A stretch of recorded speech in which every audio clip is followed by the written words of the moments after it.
Selamat malam, salam sejahtera bagi kita semua. Saya Anabe Veronica Natali, NIM 5112181-057, dengan rekan saya Aulia Widi Afifah dengan NIM 5112181-071, dan Rian Gunawan dengan NIM 5112181-075. Di sini kami akan mempresentasikan mengenai kasus pelanggaran etika bisnis Tokopedia. Selanjutnya, mari kita saksikan cuplikan video tentang kasus kebocoran data pengguna Tokopedia.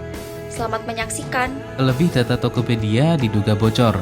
Bahkan, kini muncul lebih dari 91 juta data Tokopedia dijual di dark web. Data termasuk nama pengguna, email, dan hash password. Bagaimana ini bisa terjadi? Apakah memang tidak ada keamanan terhadap data tersebut? Kali ini, Skills YT akan mengulas kronologi dan apa yang harus YT Lovers lakukan untuk mengamankan kembali akun Tokopedia. Berikut informasinya.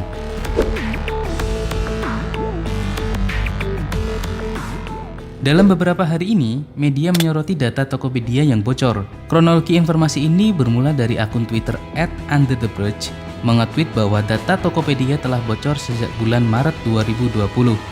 Bahkan, ia juga menyematkan screenshot data seperti nama, email, dan hash password. Akun UnderTheBridge ini menge-tweet sejak tanggal 2 Mei 2020. Mulailah banyak media yang memberitakan kebocoran data Tokopedia. Dikutip dari Kompas Tekno, pihak Tokopedia melalui Nuraini Rozak, VP of Corporate Communication Tokopedia, membenarkan terkait isu yang beredar bahwa memang ada upaya pencurian data terhadap pengguna Tokopedia. Selain itu, pihak Tokopedia berupaya mengamankan untuk tidak ada kebocoran data terhadap transaksi maupun data pembayaran. Tokopedia juga telah menerapkan keamanan berlapis dengan menggunakan OTP, serta menganjurkan pengguna Tokopedia untuk mengganti password secara berkala. Kronologi selanjutnya, beredar broadcast message yang minta pengguna Tokopedia untuk segera mengganti password akunnya. 3 Mei 2020, akun Twitter yang sama @UnderTheBridge menge-tweet update kebocoran data menjadi 91 juta data diduga dijual untuk $5.000 Amerika atau sekitar 74 juta rupiah di dark web. Bahkan, di akhir tweetnya, pemilik akun ini juga menyarankan pengguna untuk segera mengganti password akun Tokopedia-nya. Mengapa demikian? Pembocoran data seperti ini sangatlah riskan. Selain itu, data bisa digunakan untuk penyalahgunaan yang kita tidak inginkan. Beberapa komentar seperti tweet dari @PanduSW mention Tokopedia Care untuk segera bertindak. Kemudian @Dekotama membalas dengan keterangan data aktif user bulanan Tokopedia yang mencapai 90 juta pengguna. Lalu, dengan insiden kebocoran data ini, apa yang harus YT Lovers lakukan? Pertama, untuk kamu pengguna Tokopedia, kamu perlu mengganti password Tokopedia secara berkala. Untuk mengecek apakah data kamu termasuk data yang bocor, kamu bisa menggunakan layanan situs HaveIBeenPin. Kamu cukup buka alamat situs haveibeenpin.com dan memasukkan email kamu. Situs ini bisa mengidentifikasi apakah alamat email yang digunakan untuk akun layanan online pernah terekspos oleh insiden kebocoran data atau tidak. Situs HaveIBeenPin sudah menyertakan informasi kasus kebocoran data Tokopedia dengan jumlah alamat email terdampak yang ditaksir mencapai 12 juta. Baik, selanjutnya di sini saya akan menjelaskan mengapa kelompok kami memilih Tokopedia sebagai kasus yang akan kami analisis mengenai pelanggaran etika bisnis. Yang pertama, pengaruh dari Tokopedia.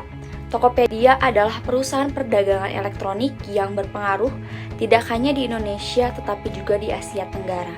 Yang kedua, pelanggaran etika bisnis berupa kebocoran 91 juta data pengguna pada bulan Mei 2020.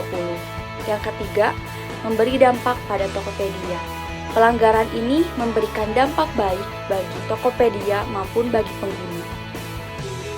Baik, selanjutnya di sini saya akan menjelaskan ringkasan kasus kebocoran data pengguna Tokopedia. Yang pertama, tanggal 2 Mei 2020, sekumpulan data oleh akun Y Sodang diposting berupa kumpulan data pribadi di forum internet Reddit Forums terpublikasi. Selanjutnya yang kedua, akun Twitter Under the Bridge membuat cuitan yang mengatakan bahwa ada sekitar data pribadi 15 juta akun yang diretas. Selanjutnya, tanggal 2 Mei 2020, malam harinya, VP of Corporate Communications Tokopedia mengakui adanya upaya pencurian terhadap data pengguna. Selanjutnya, 3 Mei 2020, akun Waisodang kembali menjual data pribadi pengguna Tokopedia berjumlah 90 juta akun di sebuah forum dark web, Empire Market. Kemudian pada tanggal 3 Mei 2020, situs hackread.com mengungkapkan akun-akun tersebut dijual dengan harga $5.000 atau 70 juta rupiah. Tanggal 6 Mei, Komunitas Konsumen Indonesia atau KKI melakukan gugatan terhadap Menteri Komunikasi dan Informatika sebagai tergugat 1 dan Tokopedia sebagai tergugat 2. Tanggal 12 Mei 2020, CEO Tokopedia William Tanuwijaya kemudian mengirimkan surat terbuka via email kepada seluruh pengguna Tokopedia. Yang keempat, 21 Oktober 2020, PN Jakarta Pusat menyatakan tidak berwenang untuk mengadili perkara yang diajukan oleh KKI sebagai penggugat. Sekian presentasi dari saya. Mohon maaf bila ada kesalahan. Terima kasih atas perhatiannya. Selanjutnya akan dipresentasikan oleh rekan saya Aulia Widi Afifah. Assalamualaikum warahmatullahi wabarakatuh. Nama saya Aulia Widi Afifah dengan NIM belakang 071. Di sini saya akan melanjutkan presentasi dari teman saya. Selanjutnya ada pelanggaran UUD yang dilakukan oleh pihak Tokopedia, yaitu pasal 26 ayat 1 Undang-Undang 19 tahun 2016. Yang dimana isinya pengguna setiap informasi melalui media elektronik yang menyangkut data pribadi seseorang harus dilakukan atas persetujuan orang yang bersangkutan.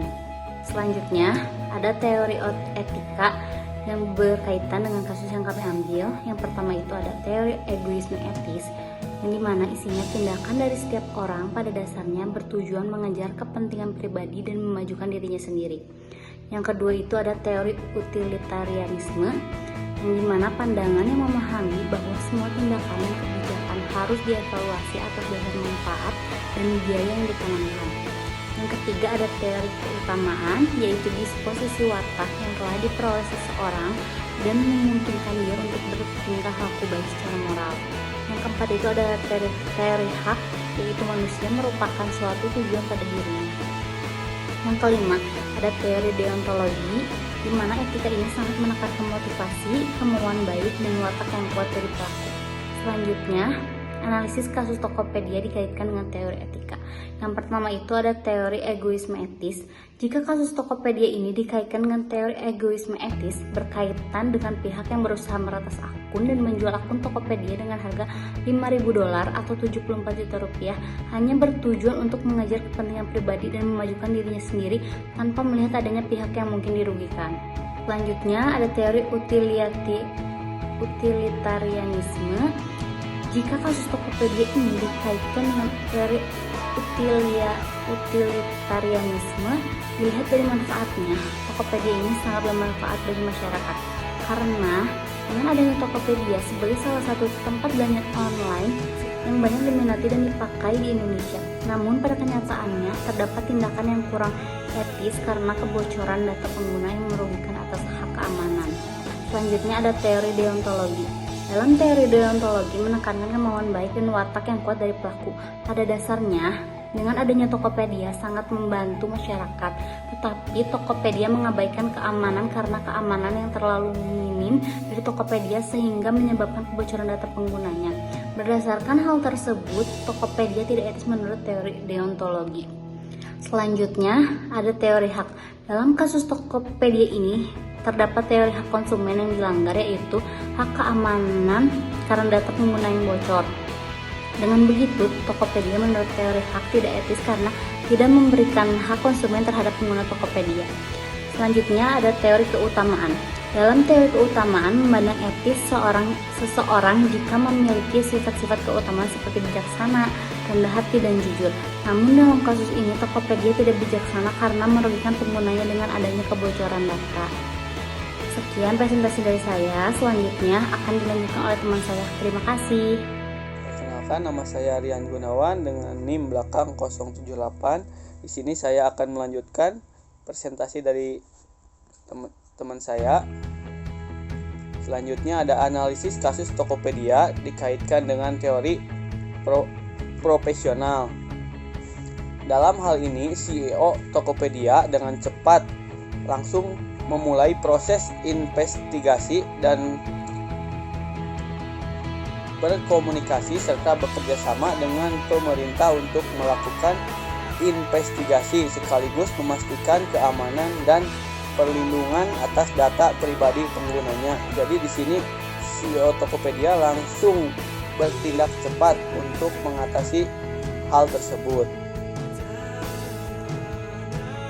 Kemudian ada masalah etis periklanan. Di sini ada pengertian iklan. Iklan adalah media informasi kepada masyarakat tentang produk yang akan atau sedang ditawarkan dalam pasar. Kemudian ada prinsip dalam iklan. Yang pertama ini ada iklan tidak boleh menyampaikan informasi yang palsu dengan maksud memperdaya konsumennya. Kemudian yang kedua ada iklan wajib menyampaikan semua informasi tentang produk tertentu. Kemudian yang terakhir ada iklan tidak boleh mengarah pada pemaksaan. Selanjutnya, jika dilihat dari prinsip dalam iklan, Tokopedia tidak etis karena menyampaikan informasi kurang tepat seperti dalam iklannya bahwa Tokopedia menjamin keamanan data penggunanya, tetapi pada kenyataannya masih terdapat kebocoran data sebesar 91 juta data pengguna Tokopedia. Lalu di sini ada customer privacy. Yang pertama ada right to privacy. Jadi hak seseorang untuk menentukan apa, kepada siapa, dan berapa banyak informasi yang tidak boleh diketahui oleh pihak lain. Kemudian yang kedua ada psychological privacy. Jadi privacy dalam kaitannya dengan pribadi seseorang. Kemudian yang ketiga ada physical privacy. Jadi privacy dalam kaitannya dengan aktivitas seseorang. Nah, dilihat dari ketiga customer privacy, Tokopedia melanggar ketiganya. Karena dengan adanya kebocoran data, pengguna ini bisa mengakibatkan penyalahgunaan data oleh pihak-pihak yang tidak bertanggung jawab dan berdampak pada privasi pribadi seseorang dan aktivitas seseorang. Dengan adanya kasus ini menghilangkan hak konsumen untuk menentukan berapa banyak informasi yang tidak boleh diketahui oleh pihak lain. Kemudian dapat disimpulkan dari kasus yang kami ambil yaitu Tokopedia. Tokopedia hadir untuk mendorong pemerataan ekonomi digital di Indonesia dengan memberikan motivasi kepada masyarakat Indonesia untuk berjualan online yang menjadi langkah awal ekonomi digital. Namun, di balik itu semua, Tokopedia membuat suatu kesalahan yang mengakibatkan kepercayaan para konsumen menjadi menurun.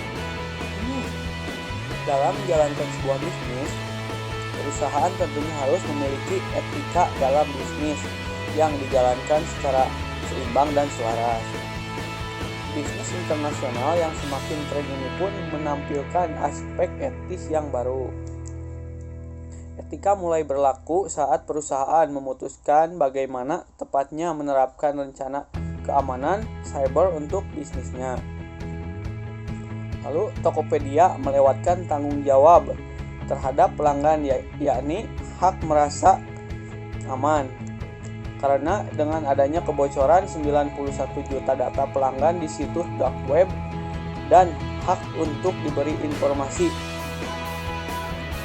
Karena pihak Tokopedia tidak secara transparan memberitahu rincian data yang telah dikuasai oleh pihak ketiga tanpa persetujuan para pemilik data.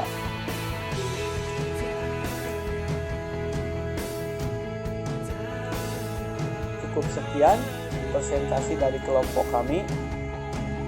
Kurang lebihnya mohon maaf. Terima kasih. Cukup sekian presentasi dari kelompok kami. Kurang lebihnya mohon maaf. Wabillahi taufiq wal hidayah. Wassalamualaikum warahmatullahi wabarakatuh.